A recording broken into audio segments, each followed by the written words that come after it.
পূর্ব চরমটুয়ায় স্বেচ্ছাসেবী সংগঠন বিসমিল্লাহ ফাউন্ডেশন এর নতুন কমিটি গঠন করা হয়েছে। ১ ফেব্রুয়ারি শনিবার এই কমিটি ঘোষণা করা হয়।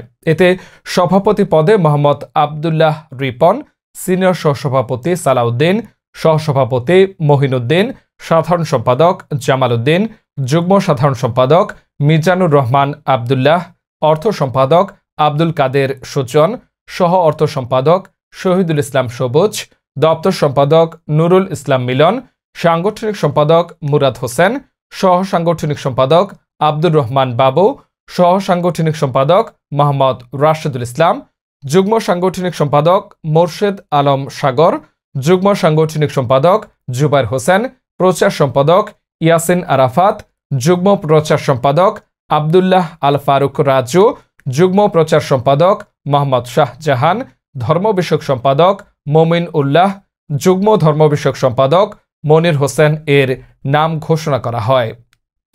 সংগঠনের নীতিমালা ও বিভিন্ন বিষয়ে জানতে চাইলে তারা বলেন, বিসমিল্লাহ ফাউন্ডেশন একটি অরাজনৈতিক ও সেবামূলক সংগঠন। এই সংগঠনের মাধ্যমে সমাজে পিছিয়ে পড়া দরিদ্র ও সুবিধা বঞ্চিত মানুষের জন্য শিক্ষা, স্বাস্থ্যসেবা, খাদ্য ও আশ্রয়ের ব্যবস্থা করা হয় এবং প্রাকৃতিক দুর্যোগে ত্রাণ ও খাদ্য সামগ্রী সহ বিভিন্ন ধরনের সহায়তা কার্যক্রম পরিচালনা হয়ে আসছে।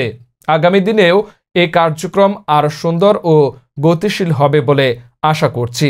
এতে সকল দেশপ্রেমী ভাই বোনদের সার্বিক সহায়তা কামনা করি।